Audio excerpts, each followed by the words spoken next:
खुलुमबाय लोगोफोर, गोजोन फुंबिलि बयनिसिमबो। नोंथांमोनखौ गोदान भिडिअ'आव आरो फिन खेबसेबाव बरायनाय जाबाय। आं दिनै नोंथांमोननि सिगाङाव 13 कार्तिक 1436 मायथाइ एबा 30 अक्ट'बर 2024 मायथाइनि सानसेनि फानजामुथिखौ फरायथिनो लादों। आसा खालामो नोंथांमोना भिडिअ'खौ नायना मोजां मोनगोन। गिबियावनो दङ मेष राशि। जिउ लोगोरिजों सानस्रियारि फारागथि थानो हागौ। बिमा-बिफाया मदद मोनगोन। रागा जोंनायनि बुब्लिफोर आरो सुखु गोजोननि माखासे समनि मोनदांथिफोर गोसोआव थाबाय थागोन। बिमानाव सावस्रि बेराम जानो हागौ। गोसोखौ गोजोन गैयै खालामनो हागौ। नाङै रागा आरो दान्थे-बिदान्थेनिफ्राय गोजानाव था। रायज्लायनायाव सिरि था। नखरारि जिउआ गोजोनथाव जागोन। फालांगिखौ साबसिन खालामनो थाखाय नोंथाङा सासे लोगोनि मदद मोननो हायो। दावबायनायाव थांनायनि खाबु दं। नोंथांनि दिनैनि खाफालगोनां गाबआ जादों गोथां गाब आरो खाफालगोनां अनजिमाया जादों 2। वृषभ राशि। जुलिनि सुखुआ बांगोन। नखरनि सोद्रोमाफोरा मदद मोनगोन। नोंथाङा धोरोमारि देंखोआव गोसो जानो हागौ। सोलोंथायारि हाबायाव जाफुंसारनायनि खाबु मोनगासिनो दं। गोसोआरि गोजोन फैगोन। गावखौ फोथायनाया खमायगोन। साख्रियाव खामानिनि बाहागोआ बांनो हागौ। गोब्राब नाजानाया गोजौ जागोन। आयआ जौगागोन। गावनि सावस्रिनि बागै सांग्रां जा। सावस्रिफ्राव नेगेटिभिटिनि गोहोम गोग्लैगोन। बिमानिफ्राय रां मोनगोन। नोंथांनि दिनैनि खाफालगोनां गाबआ जादों खमला गाब आरो खाफालगोनां अनजिमाया जादों 8। मिथुन राशि। नोंथाङा बिमा-बिफानिफ्राय मदद मोनगोन। देहायारि गोजोननाया बांगोन। धोरोमारि हाबाफोर थागोन। ओंथि गैयै नांज्लायनाय आरो नांज्लायनायनिफ्राय गोजानाव था। गावनि सावस्रिनि बागै सांग्रां जा। सोलोंथायारि हाबाफोराव गोसो हो। बेवहाय हेंथा थानो हागौ। फालांगियाव मुलाम्फानि खाबुफोर थागोन। नोंथांनि गोसोनि मोनदांथिफोरखौ हमथानानै लाखि। नखराव गावजों गाव बेले-बेजे जानो हागौ। नोंथाङा मोनसे फालांगियारि दावबायनायाव थांनो हागोन। नोंथांनि दिनैनि खाफालगोनां गाबआ जादों गलापि गाब आरो खाफालगोनां अनजिमाया जादों 4। कर्क राशि। गावखौ फोथायनाया बांगोन। फालांगियाव गोब्राब जानो हागौ।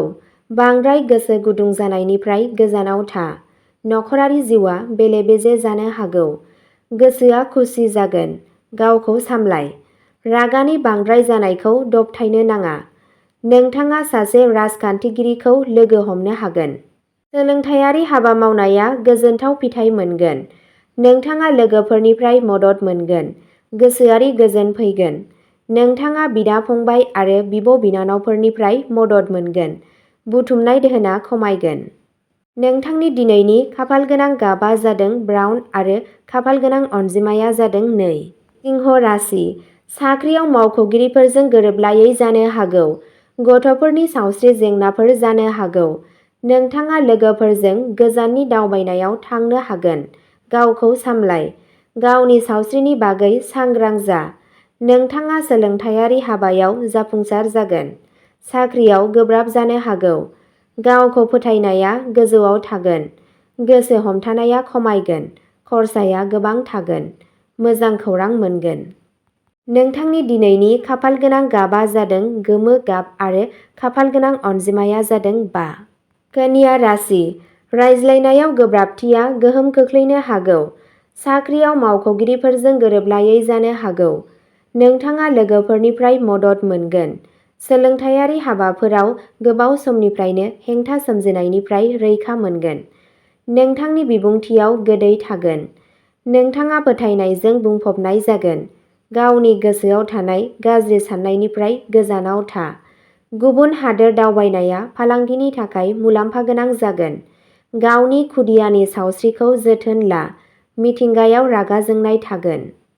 नोंथांनि दिनैनि खाफालगोनां गाबआ जादों अख्रां गाब आरो खाफालगोनां अनजिमाया जादों 9। तुला राशि। बिबुंथियाव गुरै थागोन।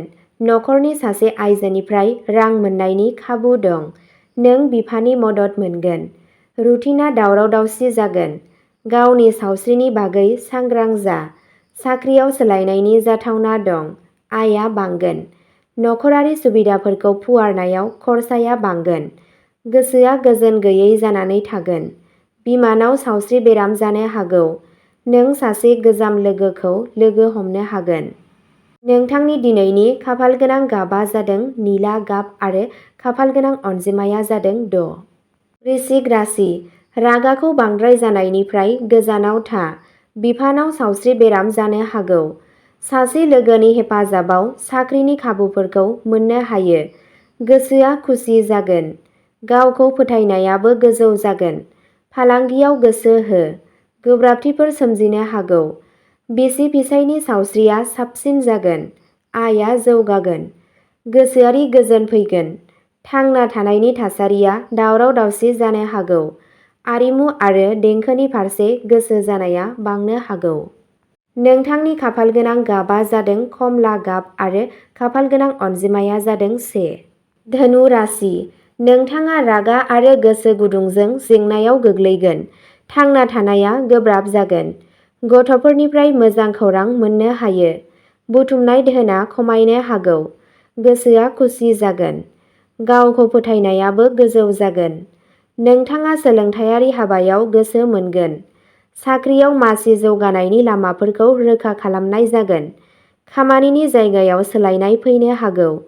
माखासे समनि थाखाय रागा जोंनाय आरो खुसि खालामनायनि मोनसे गोसोनि थासारि थागोन। खरसाया बांद्राय जानो हागौ। नोंथांनि दिनैनि खाफालगोनां गाबआ जादों गलापि गाब आरो खाफालगोनां अनजिमाया जादों 5। मकर राशि। गारि सामलायनायनि खरसाया बांगोन। नखरारि बिबाना बांनो हागौ। गथ'फोरा भुगिनांगोन। साख्रियाव सोलायनायनि नेरसोनफोर दं। रायज्लायनायाव समानथि जा। गावनि सावस्रिनि बागै सांग्रां जा। गावनि जिउ लोगोरिनि सावस्रिखौबो जोथोन ला। बिमा-बिफाया मदद मोनगोन। फालांगिनिफ्राय मुलाम्फानि खाबुफोर थागोन। देहायारि गोजोननाया बांगोन। खामानिनि जायगानि खाबुआबो बांनो हागौ। नोंथांनि खाफालगोनां गाबआ जादों गोथां गाब आरो खाफालगोनां अनजिमाया जादों 3। कुम्भ राशि। खरसाया गोबां जागोन। नखरजों मोनसे धोरोमारि थावनियाव दावबायनायनि बिथांखि लानो हायो। फालांगियारि बेंखनआव गुबुन हादोरारि दावबायनाया जाथावना। नखरारि जेंनाफोरा जेंना सोमजिहोनो हागौ। गावनि सावस्रिनि बागै सांग्रां जा। खरसाया गोबां थागोन। थांना थानायनि थासारिया दावराव-दावसि जानानै थागोन। नों बिफानि मदद मोनगोन। गोसोआ जिरायनो रोङै थागोन। नोंथाङा लोगोफोरनिफ्राय मदद मोनगोन। आदारनि फारसे सांग्रां जा। नोंथांनि दिनैनि खाफालगोनां गाबआ जादों खमला गाब आरो खाफालगोनां अनजिमाया जादों 6। मीन राशि। फालांगियाव नोंथाङा गाज्रि थासारिजों मोगा-मोगि जानांनो हागौ। फरायनायाव गोसो जानाया बांगोन। नोंथाङा सोलोंथायारि आरो मेलेमारि हाबायाव जाफुंसार जागोन। गावखौ फोथायनाया बांगोन।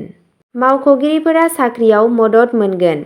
दावगानायनि लामाफोरखौ रोखा खालामनाय जागोन। आयआ जौगागोन। गथ'फोरनिफ्राय मोजां खौरां मोननो हायो। गोसोआ जिरायनो रोङै थागोन। जिउ लोगोरिया मदद मोनगोन। नोंथाङा मानसिफोरखौ लोगो हमगोन।